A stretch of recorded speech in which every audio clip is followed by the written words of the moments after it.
Nope. Okay. Going live now.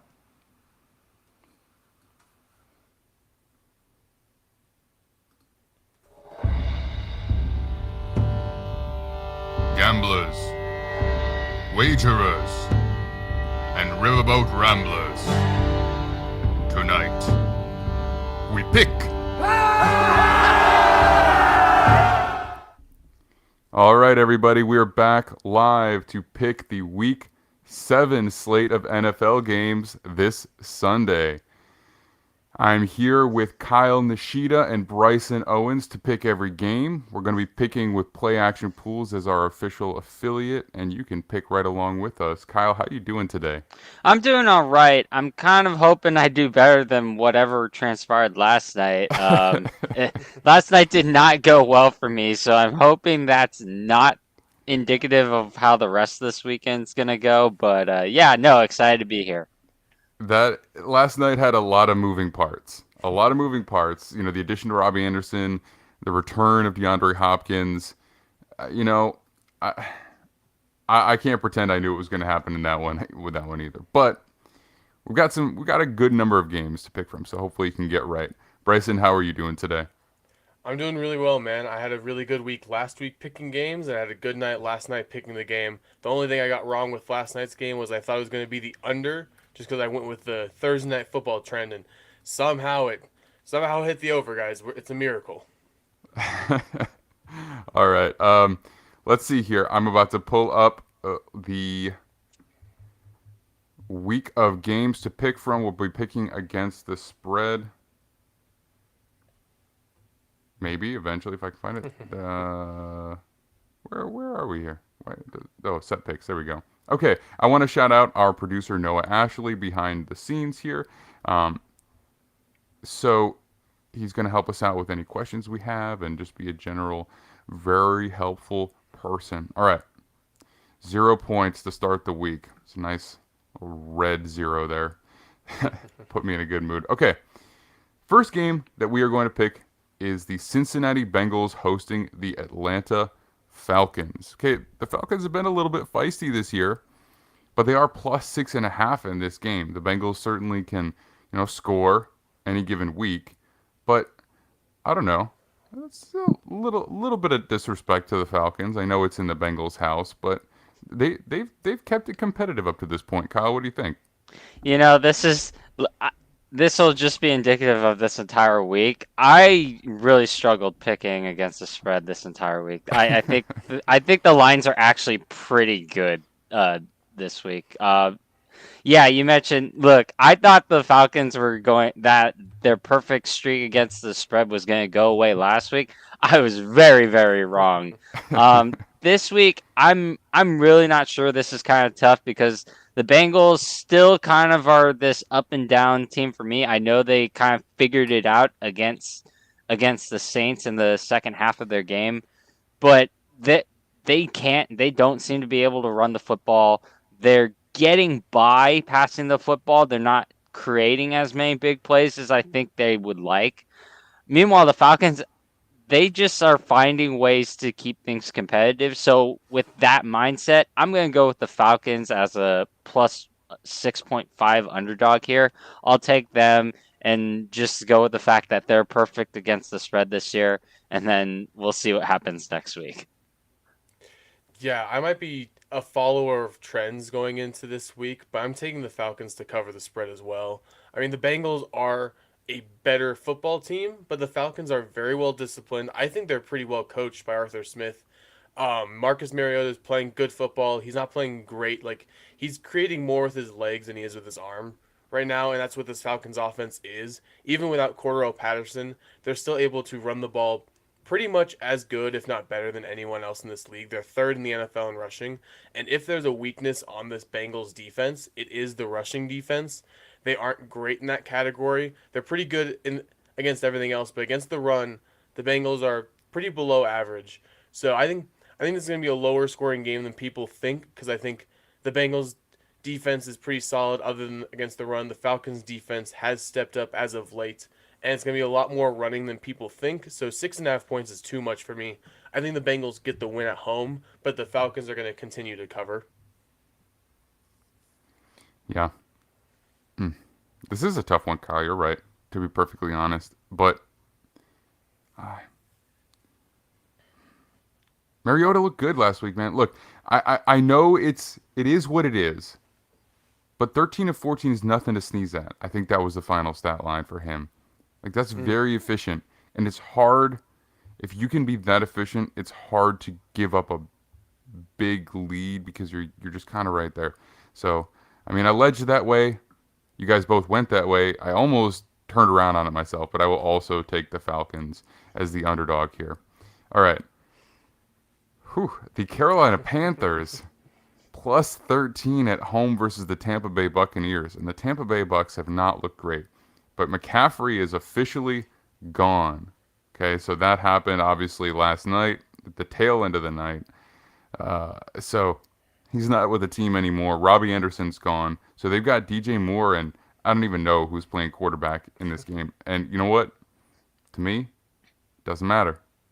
I'm still taking the Bucks here. I think this game is going to be, an implosion to the next level of what we've seen from the Panthers so far.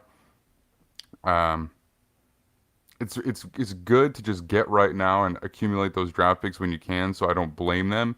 But it's going to be an ugly remainder of the season. I mean, I know I'm picking before you guys, but it's just too easy, I think. Yeah, talk about something that just absolutely made things a lot more difficult when it comes to picking is just them uprooting their entire team by trading away Christian McCaffrey. Yeah, 13 points is a lot to swallow. I'm not feeling great about the Bucks' chances of covering 13 points right now. They can't protect Tom Brady. Tom Brady doesn't seem to be on the same page with anybody on the offense right now, especially after he looks like he's lashing out at everybody on the sidelines. I'm going to go with the Panthers here, actually. I'll take 13 points here with the Panthers. I realize they're imploding and everything, but Tampa's shown me nothing in the past weeks that suggests they can win by at least 2 touchdowns. So I'll take the Panthers plus 13 as the home underdog. Yeah, I originally had the Panthers at plus 10 before the trade. Now, after the trade, I had to change my mind, had to rethink some things. I just think that Panthers are, tanking is more of a word used in the NBA. It's not really an NFL term, but they're pretty much tanking now.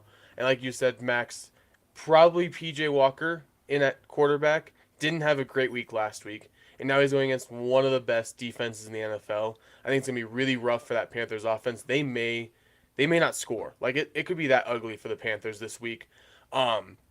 And they're just, I think at this point, auditioning their really good players for trade opportunities. I think Brian Burns goes soon. I think Derek Brown goes soon. DJ Moore's probably up next as well. So I think it's going to be a really rough week for the Panthers. Yeah, the Bucks haven't shown anything to give me too much confidence in their ability to cover a 13-point spread. It's mostly because of their offense. Like Kyle, you said, Tom Brady's not really on the same page as everyone, but coincidentally, when Tom Brady starts yelling at people, that's usually when his teams start turning things around. People take Yeah. notice when Tom It's starts yelling. Yeah, I mean, look at his first year in the Bucks. He started yelling at everyone. They turned it around, won the Super Bowl. Last year, stopped yelling at everyone. Kind of struggled off and on this season. I think he needs to start yelling again, like he is, and it's going to turn the Bucks around. And so, with that, I think they're going to cover a 13-point spread because I think the Panthers are going to struggle to get past midfield. Yeah, I think this is going to be a get-right game for Tampa Bay. I just think I hear what you're saying, Kyle, and you're totally right, based on what's happened over the past few weeks. But usually when we see this, it is not the start of a trend. It happens right before a turnaround with a Tom Brady-led team, just generally speaking. So I know 13's a lot. I'm going to take it, though. I don't know. I don't think they're trading DJ Moore, by the way. I saw a report that they view him as a foundational piece going forward, and they're not really tanking so much as they're just trying to recuperate assets for a rebuild, and they don't want to wait till the offseason to do it. They want to do it now when they think the return will be the strongest for their players. So, maybe Burns goes, maybe Burns doesn't go, but Oh, I What's up, mean Kyle? they're bad. They're bad enough to where they're gonna get a top quarterback. Like Right. they're bad enough. So if they get the right top quarterback, that team's pretty good to where a quick turnaround isn't out of the question for them. I agree. You get a coach in, you can let him hand select his quarterback, and you build yourself a bunch of extra picks so that you round out depth. You might not be a contender year one, but you will probably see notable improvement. All right, so let me just pick the Bucks there, and we'll move to the Ravens hosting the Browns. This line would have been so much closer to start the year, but the Ravens are now -6.5 over the Browns, so they are, fairly strong underdogs in their own house. Kyle, what do you think?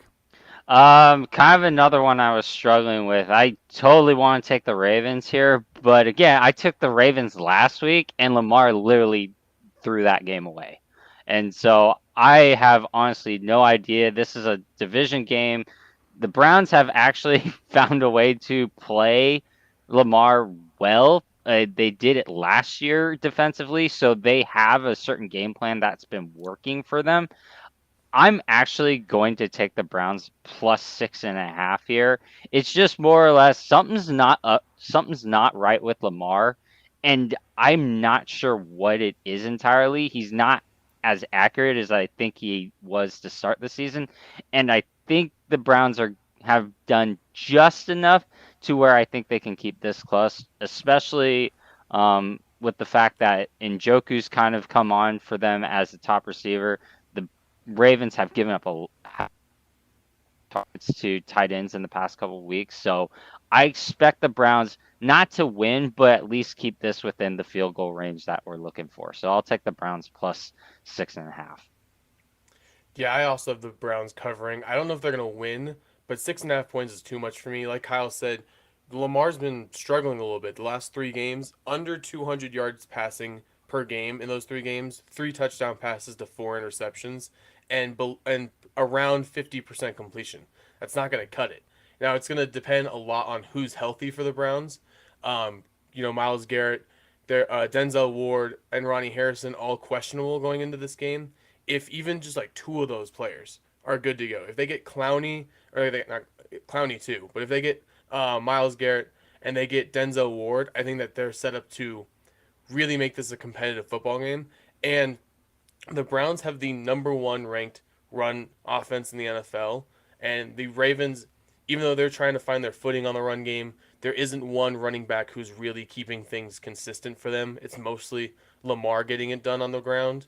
When you're playing against a running football team like the Ravens, they tend to be lower scoring because there's not a ton of big plays in the passing game, and lower scoring games tend to lead themselves to closer games, more like a field goal finish than a touchdown finish. So I think the Browns are going to keep this competitive. Like Kyle said, Njoku's coming along. I love the connection Brissett and Cooper have together, but that just seems to be what Cooper does with whatever quarterback he has. He always has a really good connection with them.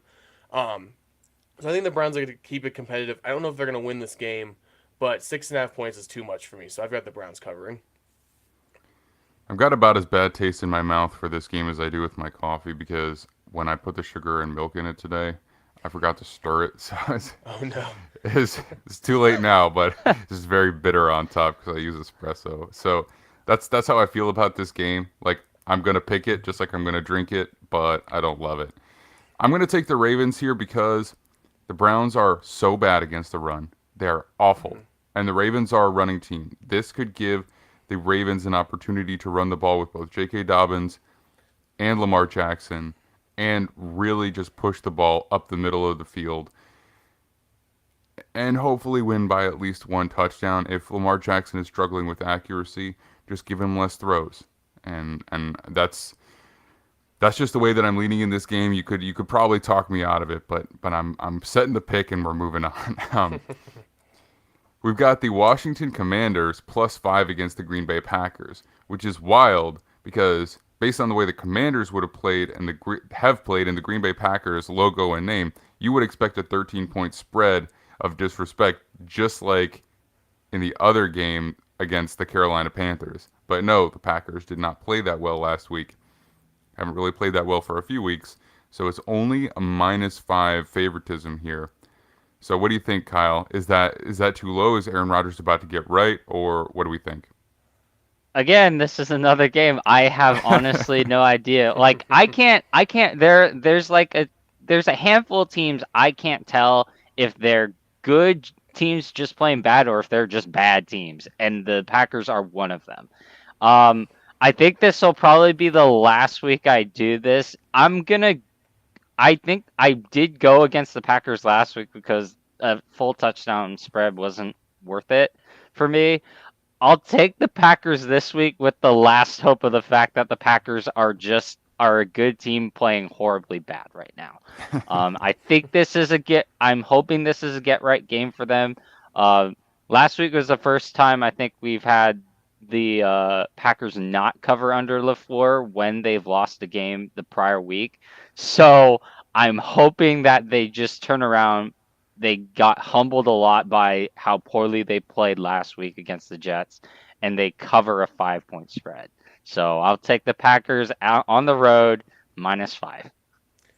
Yeah, I've also got the Packers on the road covering the spread, and it's mostly not so much how much confidence I have in the Packers, even though that defense, I have confidence in them shutting down this Washington offense. It's mostly just the fact that I have no idea what the Commanders are good at right now, really, because their defense going into their last game wasn't really good. Now they shut down Justin Fields, but that's not exactly the hardest thing in the world to do. And then they're trying to find a balance between Gibson and Robinson Jr. running the football, and it worked at times last week, but I think it's still a little bit shaky. They're still trying to find their footing there. And then with Carson Wentz's broken finger, it's going to be Heineke in at the game. I have no idea what he's going to do in his first start of the season. He's a wild card of a quarterback because you never know if he's just going to go off, because he has done that in the past, especially against good teams. He has gone off against them, but then he has those tendencies to just give you absolute duds.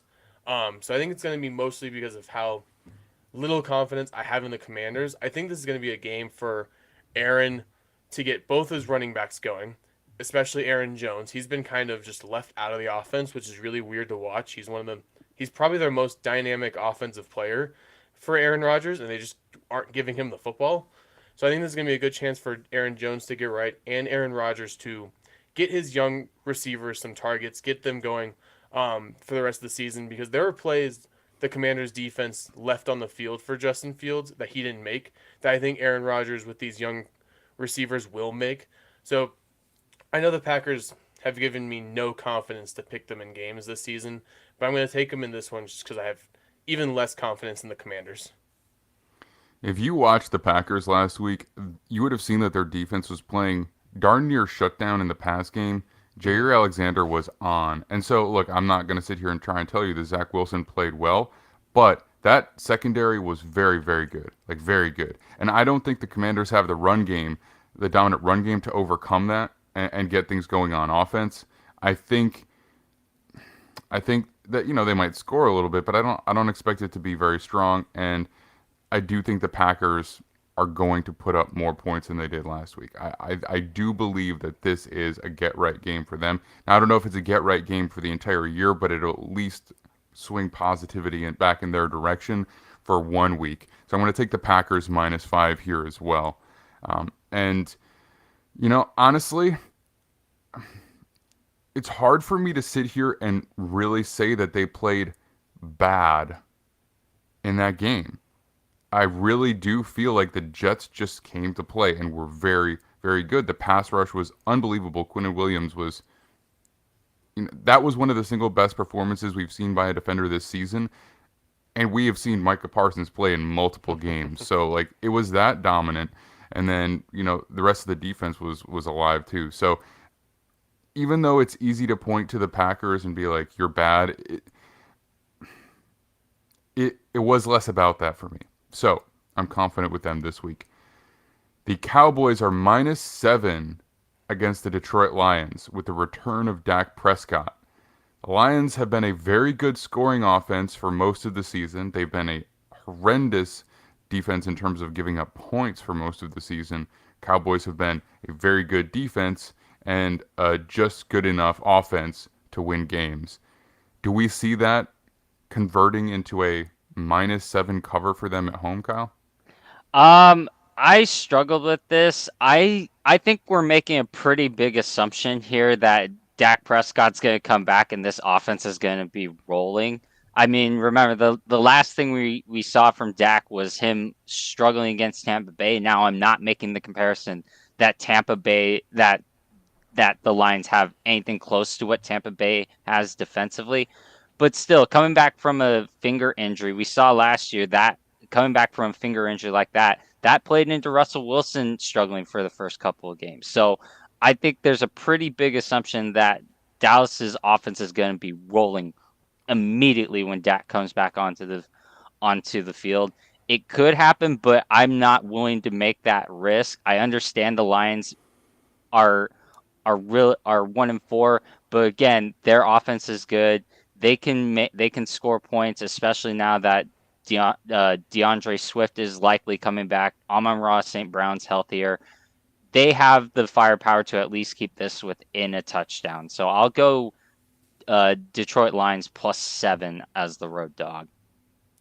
Yeah, I'm also taking the Lions to cover the spread. I don't know if they're going to win this game. They very well could, just because of how explosive that offense can be, and with the shakiness of Dak Prescott coming back. Like Kyle said, we have no idea how this is going to look with Dak Prescott coming back for the first time this season since his injury, and that offense was moving pretty well. It was pretty efficient. It was evenly dispersed, and one thing that Cooper Rush did that Dak Prescott hasn't had a very good job of doing is just taking his shots with CeeDee Lamb. You know, Cooper Rush wasn't afraid to just give CeeDee Lamb chances to make the plays with the football, where for some reason Dak Prescott has this in his head where he needs to be evenly distributed with the football. He can't just focus on one receiver, and it just, for some reason, he doesn't target CeeDee Lamb as much as I think he should.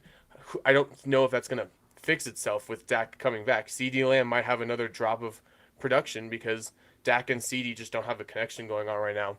And like Kyle said, Lions are getting a little bit healthier. They have one of the better O-lines in football, so they're going to have a decent chance at slowing down that Cowboys pass rush. And if there's one thing that this Cowboys defense has a weakness in, it is against the run. And so with DeAndre Swift probably coming back and with Jamal Williams in that backfield, they're going against the 19th ranked rushing defense in football. It's not bad by any means, but it's not as good as the rest of that defense is ranked. So I think the Lions are going to try and run the ball a lot. And then one other sneaky thing that's making me pick the Lions, Jared Goff, sneaky good in domes. He's a very good dome quarterback.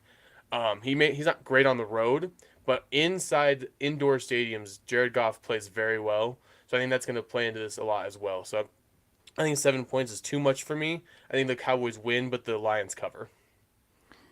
Yeah, so I'm going to ask Noah real quick. Are Amon-Ra St. Brown and DeAndre Swift both supposed to play in this game? Because I was having a hard time picking this game. I was leaning towards the Lions. You guys have both pretty much convinced me, but I just want to make sure that those guys are really strongly likely playing. So if we can get the final kind of most up-to-date info on that, that will probably solidify my pick. Wait on. We can move to the next game, and then as soon as Noah pops in, Hey guys, what's up, Noah? we got Amon-Ra. He fully practiced most recently, and Andre Swift was limited practice. This report came out 17 hours ago, so that would be yesterday's practice? No, Thursday. Right. So okay. yeah. All right, I'm riding with the Lions. Let's do it. Let's shock the world. I still do think the Cowboys will win, but full touchdown spread's a little rich. Okay, thanks, Noah. Titans -2.5 at home versus the Indianapolis Colts. Kyle, I'm just going to let you dive into this because, this is your team. They're on a 2-game win streak. Do we think that they can continue that? Do you think that they can be underdog champions in the Titans' house? Still kind of up and down with them, but if they're gonna play the way they did last weekend, I fully anticipate them covering a 2.5-point spread. In fact, I wouldn't be shocked if they won outright if that's the team that shows up. Look, it's all about if they can give Matt Ryan enough time. Matt Ryan's not going to be not running around or anything. But if you give him time, you saw they went super pass heavy against the Jags, and he carved the Jags up because he got time. And so that's the main thing. If they can give him time, I think they're going to be fine, and they're going to be contenders in the AFC South, like I think we all thought they were going to be when the season began. In as far as this game, I said it. I think they'll cover the 2.5-point spread. I think the Titans are a very good team, but here's an interesting point. The Colts do a really good job playing up to their opponents. They're one of the better teams against the teams over 500 with Frank Reich in charge. I believe he is somewhere around the neighborhood of 5-2 against the spread. So I would take the Colts here plus 2.5, and then I think this will end up being a close game. It was a touchdown game in their earlier matchup this year, and the Colts had multiple chances to tie that game. So I feel comfortable taking the Colts plus 2.5 here. I've got the Titans covering, and it's one of the one big reason is the fact that before their bye week, Derrick Henry was getting it rolling, and if Derrick Henry gets it going, he's one of the hardest players in the NFL to stop. And the Colts have a load of injuries. Their linebacker Leonard is still questionable with who knows which injury this week. Every time I look at the injury report, it seems to be something new with him. And if he's out of this game, that's a huge loss for them going against that run. And then Ryan Tannehill, because Derrick Henry has been getting it going on the ground, it's making Tannehill's job a lot easier. They're really getting that play action passing going, which makes life so much easier on a quarterback like Ryan, who's not a great just traditional drop back, read the defense type of quarterback. But if it's a play action passing game and he's got 1-2 reads and then he's got to get rid of the football, Tannehill's relatively good. He's not great, but he's better than people think in that regard. One crazy thing about this game, though, who would have thought going into it that the Colts are the 29th ranked rushing offense and the Titans are the 21st ranked rushing offense? I don't think anyone anticipated that happening going into this game. And with Jonathan Taylor coming back, it makes it easier for the Colts, but who knows how rusty he's going to be from his injury. He's probably going to be a little bit off. So I think the Titans have a lot of momentum going into their bye week. So I'm going to take them to cover this thing at home because I think Derrick Henry is going to carry them to a win. When we were talking about the Colts throughout the season so far, the narrative popped up that Matt Ryan was cooked. He was done. He wasn't playing well. I never thought that. I never said that. I did not feel that way from what I was seeing. In fact, in that Denver game, I felt he was the better of the two quarterbacks based on the way he was playing behind an absolutely awful offensive line. And I suspected that the offensive line might be a little bit questionable. I did not expect it to be one of the worst in football when we kicked off the season. Last week was a good sign. I don't know if it's long term. I don't know if it's stable. After they got a little bit of tape on some of these guys in this current alignment, maybe there's some things that they can exploit. Jeffrey Simmons is a bit of a beast. We know that. So, I think there's an opportunity for the Titans to win this game comfortably. It really depends on how that line holds up. For now, just because it's the most recent thing we've seen, I will pick the Colts to cover 2.5. But I'm not super comfortable with this game either, to be perfectly honest. There's a lot of parity in this particular week. So I'm taking the Colts. I'm taking them for you, Noah. I hope it gives you some confidence back there. Next up, we have the Jaguars at -3 hosting the New York Giants. Look, we're going to talk about this with another game that's coming up here in just a second. We know that Vegas relies on historical data significantly. It's one of the reasons that they win consistently. But I think you can take advantage of some of that with teams who have made dramatic turnarounds. Okay, and I think the Giants are one of those teams. So they're +3, although it is in the Jaguars' house. I think it's pretty clear which team is currently playing better than the other right now. What do you think, Kyle? Yeah, I can't believe the spread is a field goal separation. I thought this would be a pick 'em, to be frankly honest. So I will take the Giants +3 here. Look, we've already talked about this in an earlier this year. The Jaguars being a favorite is just an unfamiliar territory for everybody, including them, and they're not good in that spot. They were a 7-point favorite against the Texans. They lost by a touchdown against the Texans. So just using that mindset, I'm going to take the Giants here +3, and I feel very good about it. Look, I understand Daniel Jones isn't great. Their offense is strictly dependent on Saquon Barkley and everything like that, but their defense is pretty good. They're forcing turnovers. They're doing all the things in key moments that you need to do to win football games. And I think that's going to be enough against a Jaguars team where we've seen the peaks and valleys of this team. They look great against the Colts, but they couldn't come up with the stop when they needed to. I think the Giants have proven so far that they're good enough in situational football to get it done, and if not win, at least cover the field goal spread. Yeah, this is a very strange spread to me. I think we've all agreed that the Giants are playing better. I think one reason they are a 3-point underdog is because obviously the Jaguars are home, so Vegas gives the home team 3 points automatically. And then it's the limited practice sessions from Saquon Barkley lately. He's dealing with a shoulder injury. I think that's playing into it a little bit. But the Giants are such a weird football team because Richie James is their leading receiver. This is a team with Kenny Galladay, Sterling Shepard. They have another first-round pick on their roster. This team has names at that wide receiver core.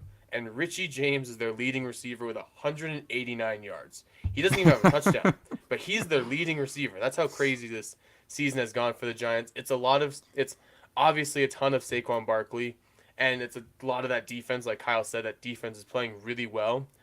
I think the Jags could have a chance to cover. I think they might. This could come down to a 1-2 point win, but I'm taking the Giants to cover because they're just playing better football right now. Brian Dable is the coach of the year, in my opinion, so far this season. But just the injury to Barkley and the fact that the Jaguars are a good running team and the Giants defense, their one weakness is the run defense. That scares me a little bit going into this game. But 3 points to me is too much to give for the Giants, who are just playing really good football. I think really what it comes down to is this team is showing its ability to win. I don't care if it's by 1 point. When it's a +3 spread, you can win by 1 point. You can win by 1 point in overtime. It doesn't matter. And if you are winning games, if you're consistently winning games, how can you not take the underdog in that case? You know, I mean, Saquon Barkley's been playing really, really well. Really, really well. He'll put the team on his back if he has to. And again, the defense is forcing turnovers, just like you said. And I can't justify why I think the Jaguars are more likely to win this game. And if I can't do that, the underdog is the easy pick. Broncos -0.5 versus the Jets. So this is essentially a pick 'em. The Jets are technically kind of favored because of the 3-point rule. But the reality is, once again, same exact thing. There is not enough data on this new Jets team to sway the Vegas odds in their favor yet, despite every eye test metric that says the Jets are a much better football team than the Broncos right now. It is what it is. I mean, if that's what they could do to Aaron Rodgers, who just has a little bit of a thumb injury, then what are they going to do to the Broncos, who are either starting a heavily banged up and not playing well Russell Wilson, or Brett Rippon, against an offensive line that already wasn't looking that good before the loss of Garrett Bowles. I mean, no Javonte Williams, no Tim Patrick, we've known for a while. I think this could be sorry, Brison, very, very, very ugly performance for the Broncos offense. And that's saying something because we've already seen some pretty rough ones at this point. The Jets defense is on fire. So, I mean, I don't know what else to say, Kyle. I mean, I'm going to throw it to you here, but if you can find a way to justify picking in any other direction, I will be absolutely shocked. Yeah, I don't. Just so you know, I don't have much of a reason. I think this is a really tough spot for the Broncos. Regardless of if it's Rippon, then then sure. But if it's Russell Wilson, he's 2-8 since 2019 on short rest against the spread. So this is not a good spot for him. Just in terms of recency, and also you've said it. They do not look good offensively. They can't block anybody at the moment, and that's not a good thing heading into a game against the Jets, where the Jets are actually putting pressure on opposing quarterbacks very, very consistently. Also, I would say Sauce Gardner's basically eliminating one side of the field for quarterbacks, so you're basically taking away half the field for an offense that's already struggling. That's not a good matchup and setup for this game. I'm going to take the Jets plus, I guess, plus a half point here and move on with that, because I just haven't seen it from the Broncos, and we haven't seen it with Russ healthy. I don't know how it's going to work when he's compromised.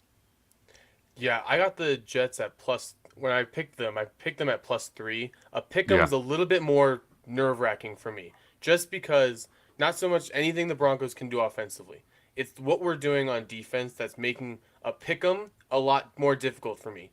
Yeah, the Jets defense is fantastic. They're playing really well too. Like Kyle said, Sauce Gardner's taking away a whole half of the field. Pat Surtain's doing the exact same thing on the other side.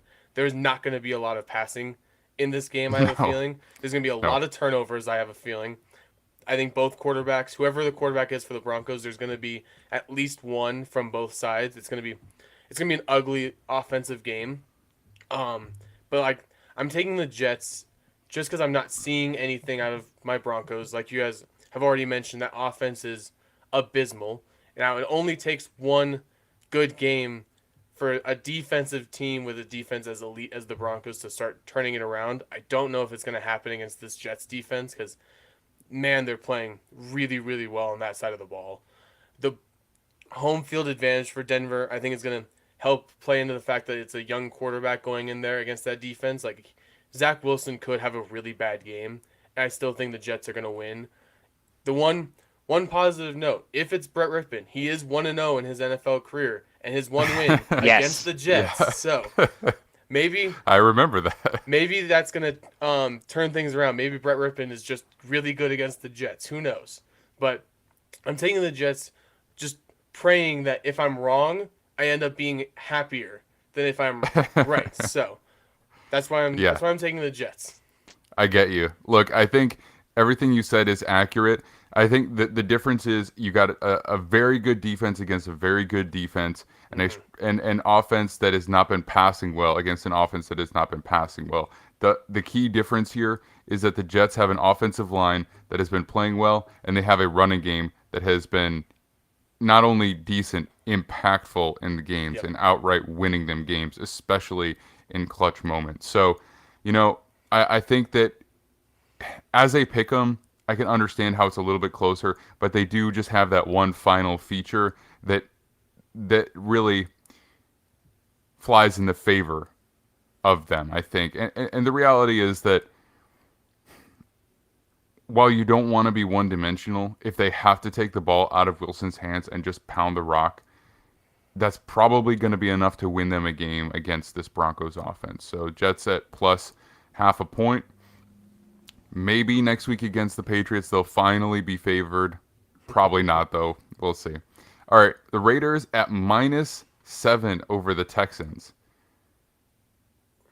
That's a lot of confidence in the Las Vegas Raiders right now. I know they looked better from the eye test, but they're just not winning. So 7 points is a lot. Kyle, what do you think, man?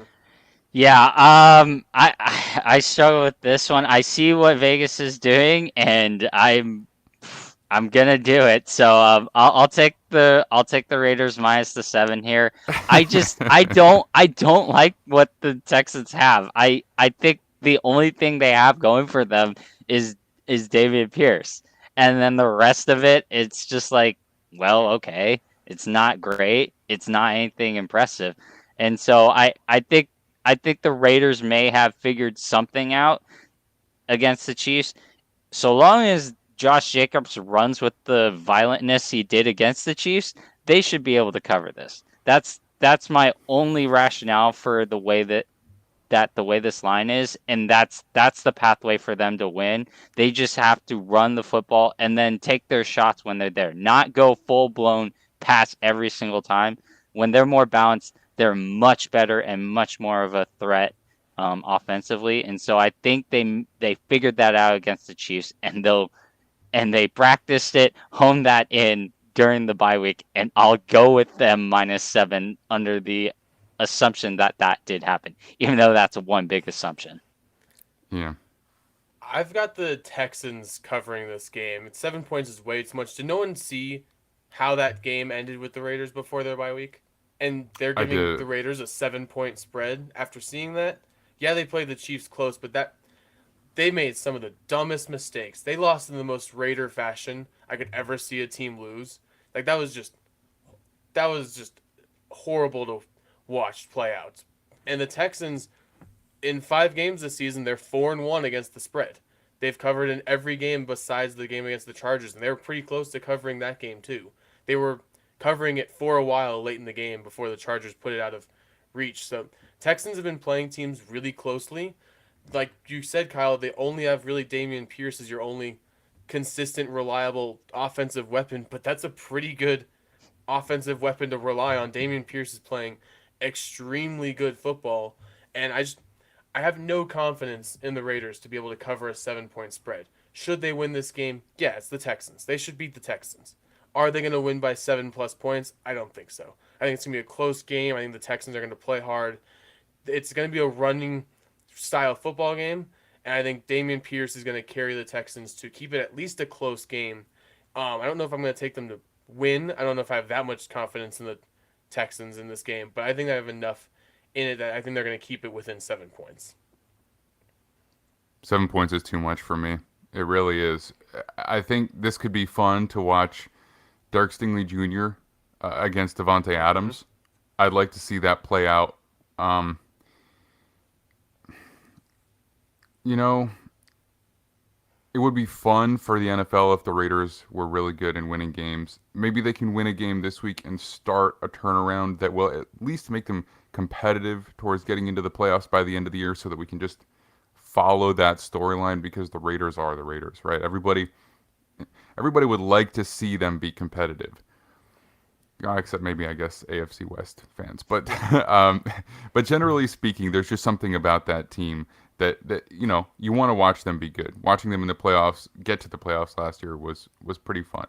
But the reality is -7 is way too much confidence in a team that just kind of can't get out of their own way, you know, enough to close out a game. And the Texans have been playing teams close. The Raiders just haven't been winning. So even if they do win, it's just not going to be by that wide of a margin. So I'm comfortable taking the Texans here. Again, I don't totally expect them to win, but cover, backdoor, I'm pretty confident. The Chargers, -5 against the Seattle Seahawks. One of the more, I don't want to say disappointing teams, but kind of, yeah, versus one of the biggest surprise teams of the year so far. And they're favoring the Chargers by 5 at home. So this is not a divisional matchup, but it is a West Coast matchup. No team has to travel too far, so I don't think that makes that much of a difference. Seahawks fans are pretty hyped. I mean, we know the Chargers struggle to fill the stadium with home fans. Like, could this be pretty loud for the Hawks? Like, is this a sneaky game for the Seahawks to outright win, even, and maybe not even just cover? What do you think, Kyle? Yeah, this is such a strange game, because it's like the Chargers are 4-2, and yet I think we're all kind of like, they don't really feel like that good, but yet their record indicates something else. And then the Seahawks are literally tied for first in the NFC West, because the NFC West is just straight up mediocre. Like, everybody's 3-3, and then the Cardinals winning last night made them 3-4. So it's impossible, or it's really difficult to just kind of put your mind on which team it is gonna show out here. I think it'll be the Chargers. I'll take them -5. I think they are the better team. I think the Seahawks have shown a lot of good things, but again, I'm waiting for a regression to come when it comes to Geno Smith and his play. I can't imagine this continues on forever, and so until that day comes, I'm going to go against it, and I will take the Chargers -5.5 here. I think while I think they didn't look great against the Broncos, Brison mentioned it before. The Broncos have a really good defense. That's one of the first times I've seen Justin Herbert really look flummoxed in all facets of what he wanted to do and trying to get accomplished offensively. I think they hone it in this week and they have at least enough of a game plan to win by at least a touchdown against the Seahawks. I've got the Seahawks covering the spread. A lot of what Max said. I think there could be a lot of Seahawks fans there. There were a lot of Bronco fans at the game against the Chargers last week. There aren't very many Chargers fans. It's just kind of the reality of that franchise's situation. They don't show up to games very much, and I think it's going to be a loud game for that offense. And let's not forget, the Chargers could have easily lost these last two games. If it wasn't for Jacoby Brissett pulling something absolutely stupid in that game where he threw the ball into like double coverage when they're in the red zone and he had a lane to run and a chance to just kick the field goal, take a 1 point lead late in the game. I think the Browns beat the Chargers, and if the Broncos could muster more than 15 yards of offense in overtime, and not muff a punt on that last drive, the Broncos could have beaten the Chargers in that game. So the Chargers aren't playing good football. Meanwhile, on the other side, that Seahawks offense is playing extremely well right now. Geno Smith is balling out of his mind. I mean, I've always kind of liked Geno Smith, but I always thought of him as just a good backup to have on your team. He's playing like a starting quarterback in this league, and the rise of Kenneth Walker has been significant for that Seahawks offense. He looks really good for them. So I think 5 points is too much for me. I think the Chargers have a chance to win, but I think it could come down to a field goal again, and Dustin Hopkins is out. So who knows who's going to be kicking field goals for them this week. So I think 5 points is just too much for me with the way both teams are playing right now. I've got the Seahawks covering on the road. Do I expect the Chargers to maybe kind of fall into another win and just continue the positive record? Maybe that sounds disrespectful, but kinda. I kind of feel like they're going to walk away from this game 5-2. Do I expect them to win resoundingly? Not really. I'm going to take the Seahawks here at +5 because I think it'll be a close game. And the Chargers just haven't done anything that makes me ultra confident in them. I'll always take the elite quarterback to win a game just because they find the way. But the Seahawks are playing too well for this spread, and it's not even that big of a spread, but I just can't find a way to I can't find something on the Chargers that's going to say this is why they will score, at least one more full touchdown than them. I don't see that pathway. So I'm going to go with the Seahawks here +5. All right. I am going to set you up, Noah, with an injury report for the 49ers because they are just banged up everywhere. I just want to know who's expected to play. I'm going to throw it to Kyle, and then once it gets back to me, I'm going to let Noah, you jump in with the injury report on them.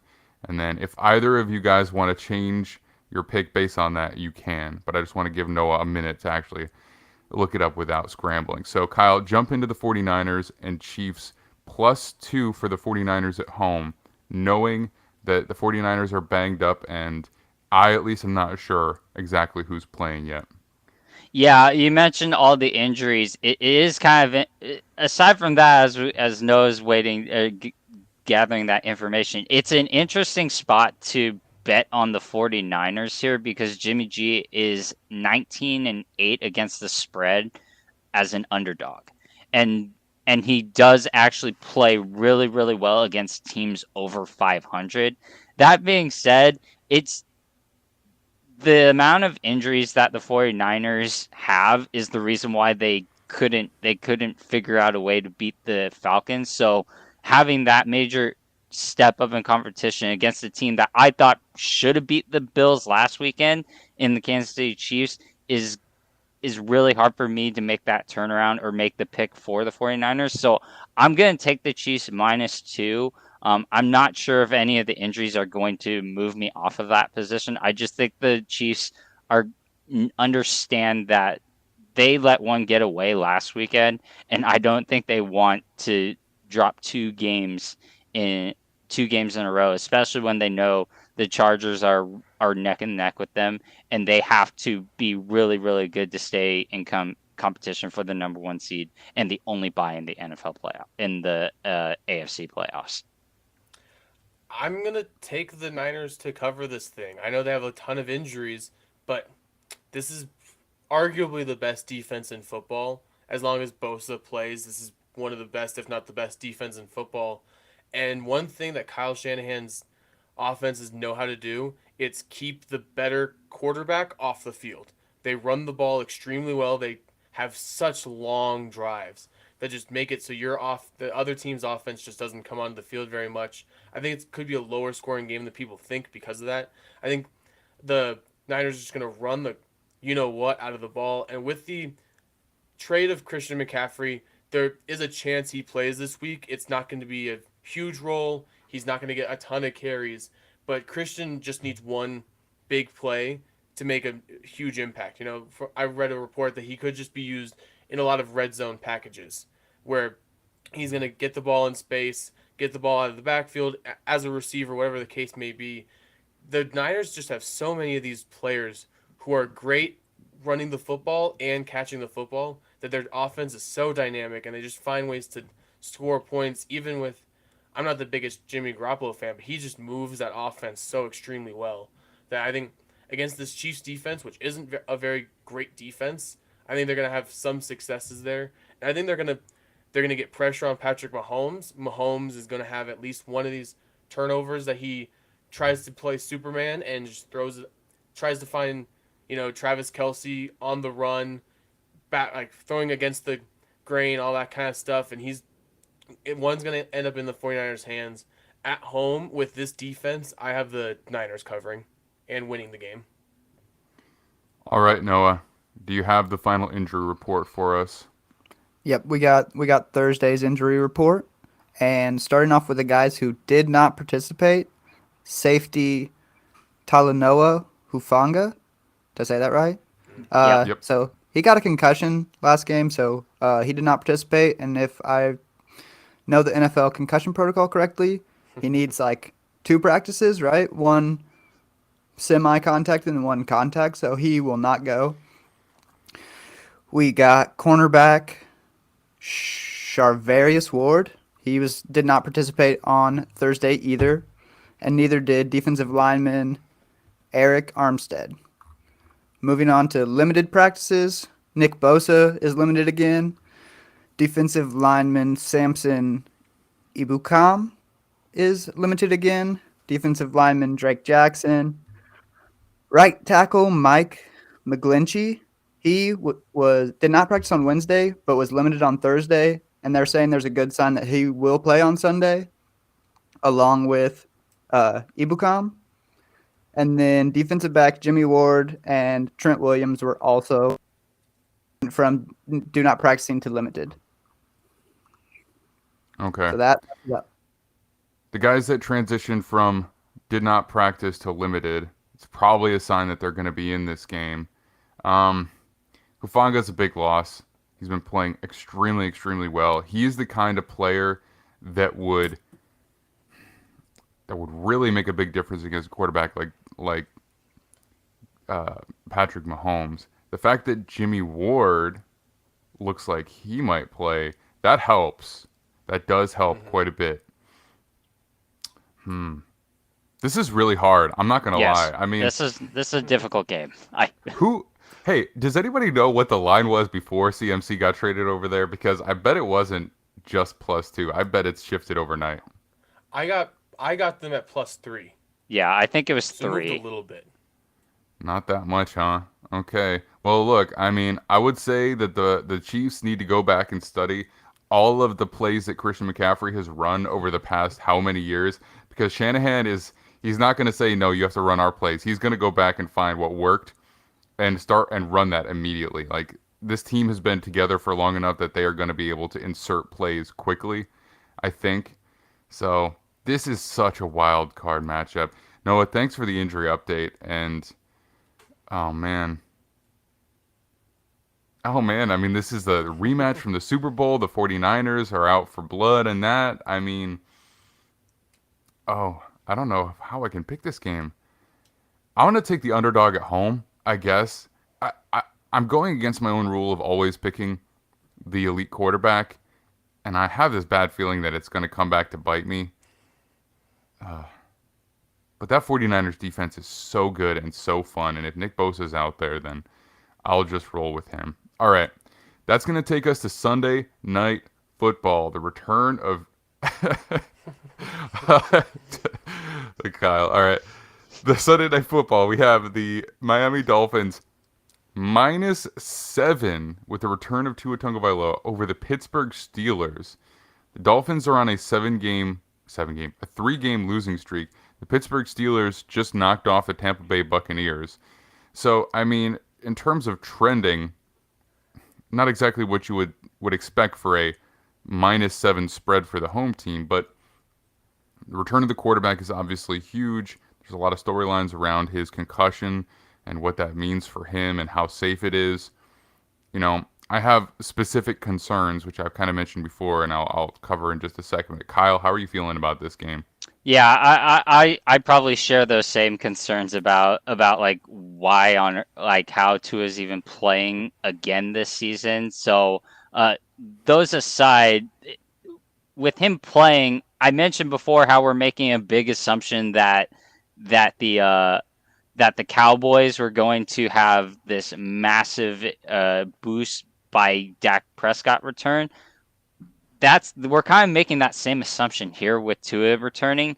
And I would say this, although the offense has looked good with Tua this year, that's still going to be an adjustment in terms of just getting back into the rhythm of things, being able to be on the field and also trying to protect himself, knowing about the recent injury history. So I don't feel great picking the Steelers, because I know that their offense can go from great to absolutely awful in a matter of seconds.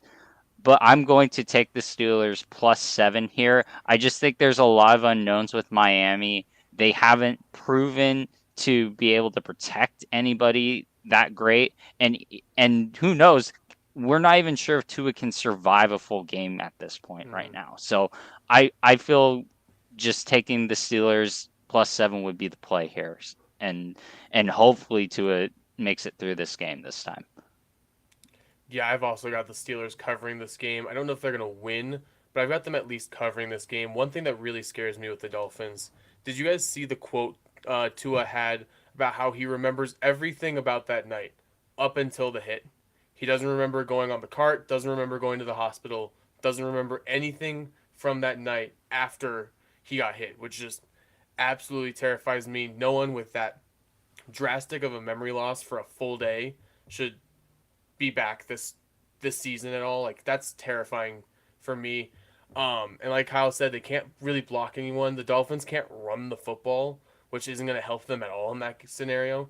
And their receiving core is banged up. Jalen Waddle's dealing with a shoulder injury. Tyreek was dealing with like a foot injury. I don't know how well he's recovering from that, but he's been dealing with that so far this season.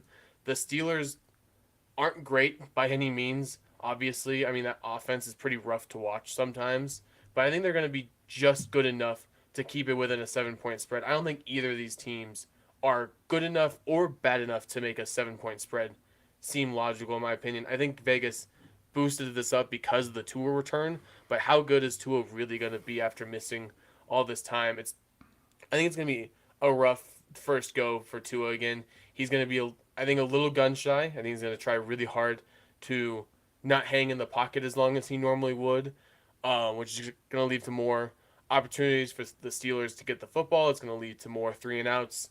I think it's going to be a low-scoring game, and I think I've got the Steelers covering this thing. Yeah, there are a couple of key injuries here. And trending in one direction versus the other, that makes me lean more to the Steelers than I already was anyway. First of all, this is a mistake. It just is a mistake. And even if he gets out of this game healthy, that doesn't mean it was a good decision. Like this, I'm going on the record. This is a bad decision. Mm-hmm. Their offensive line is not good. In fact, it's pretty awful. I know they don't have T.J. Watt. At least I don't think he's scheduled to play this game, because if he was, I bet the line would be closer. But they do have Alex Highsmith, Cam Hayward, Larry Ogunjobi, the rookie, what's his name? DeMarvin Leal. So, I mean, this defensive line is very good, especially on the interior. The Dolphins do not have Terron Armstead coming back this week. At least last I saw, he's not expected to play. This is going to be a problem. Tua is not going to have time in the pocket, and I know he gets the ball out quickly, but I am scared to watch this game. Because it's prime time, I'll probably watch it live, but if people listen to every single one of these shows, I've said this before, this is a game I would prefer to not watch live and just watch after the fact if I know nothing bad happens. Like, I have just a really bad feeling in my stomach about this game. I'm not comfortable with it. Minkah Fitzpatrick is slated to come back. I mean, I know that the spread is big because Hill and Waddle are both there, and they have absolutely gone off when Tua was in the game. Still, this is not really that Dolphins team. And maybe they win. Maybe they get out of this game with no further injury to Tua. But 7 is a big spread for, going up against a defense like the Steelers. I think they're still a good defense. And I think they still have an opportunity to be a very good defense, especially once TJ Watt gets back. But I think +7 there is a little bit, I don't want to use the word disrespectful, but I think it's a little bit silly, to be honest. So the Steelers are my pick for Sunday Night Football, at least against the spread. And that'll do it for us. So let's go ahead and check out the standings from last week so that I can shout everybody out. Looks like overall I'm a few points behind the Redbeard, which is Rowan. So Rowan's in the lead with 48.5. I'll just say forget it. Forget about that extra point, whatever. I'm not going to spend the entire season trying to remember that point. I'll forget about it at some point, so I might as well just do it now. So I've got 45.5. So I'm in second place, behind 3, plus half a point on Chris. I'm a couple of points on you, Kyle. And then Brison, you're at 39 there. So you're definitely within striking distance as we have more than half of the season left. Does that include you missing an entire week of picks on this? I don't think so. I don't think my week 1 picks are in. Okay, so I think that means that you're probably pretty darn close to us, because I don't remember what you had week 1, but we can't just ignore an entire week of picks. So you're right there. Yeah, I'd have to go back and look. I know week 1 was a pretty rough week for a lot of us, so I would imagine he's probably somewhere sandwiched between me and you, Max. Mm-hmm. Sounds about right. We'll double check, but if I have to go back and listen to the week 1 picks show at the end of the year just to double check, I will. But yeah, we're right neck and neck with everybody. So that's just for the entire season, and then for week 6 individually, let's see how we did. Brison killing it. You had 10. Nice, yeah. So you gained some ground on us this past week. I had 8. Kyle, you had 6. So Brison led with 10. The Redbeard had 9. Redbeard was winning for a couple of weeks in a row there, and he returns with another good week. So, Chris Gomer, or Schamer, I'm honestly not sure how to say that. Sorry, Chris. Tyler, you guys are both at 8. P. Tomps 8, or P. Tomps is at 6. Okay, so that's what the leaderboard looks like for this week. But yeah, neck and neck race. Big week by Brison to put himself back in the race. The Redbeard continues to lead the entire thing, but we're all right there. Okay, guys. I'm going to throw it to you so that you can shout out where people can find you, and that's going to do it for our live stream today. Kyle, let everybody know. Yep, I can be found on Twitter at Kyle_Nishida, and then all my work's on Gridiron Heroics. Beautiful. And Brison?